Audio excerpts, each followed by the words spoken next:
Paalala mga kapuso, kilatising maigi ang mga kukuning kasambahay.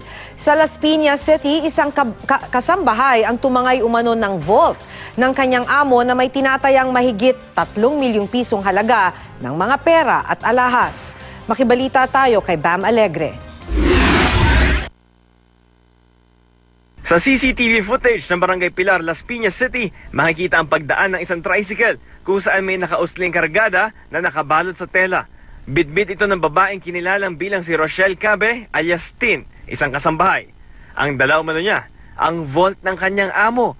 Sa pagtataya ng biktima, 3.5 million pesos ang pinagsama-samang halaga ng mga laman nito mula mga alahas, relo hanggang pera. 2 to 3 weeks pa lang siya rito sa bahay na ito. Aalis siya today.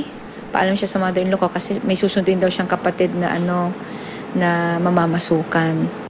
Namasukan do si Tin bilang cook ng pamilya ng biktima pero may maitim na balak na pala siyang niluluto.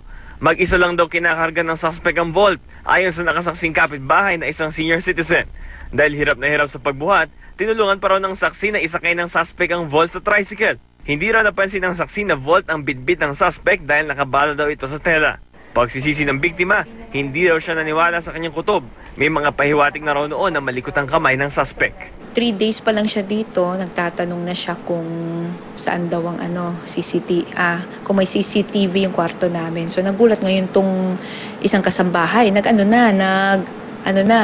nag-isip na, naghinala na. So lagi niyang binabantayan. Hinalungkat niya yung gamit, nakita niya may mga gamit na mga simpleng bagay lang, dalawa, isang porcelas, isang gamot or whatever, nandun sa bag niya nakatago ng husto. So lalo kami naghinala na kumukuha. Paalala naman ng mga otoridad, maging mabusisi sa pagkilati sa mga kasambahay. Dapat uusisahin nila yung tatanggapin nilang magiging kasambahay kasi lagi yan naiiwan sa bahay. Tulad ng pagkukuha ng mga sapat na clearances tulad ng police clearance, NBI. At huwag magtiwala ng basta-basta. Bam Alegre, GMA News.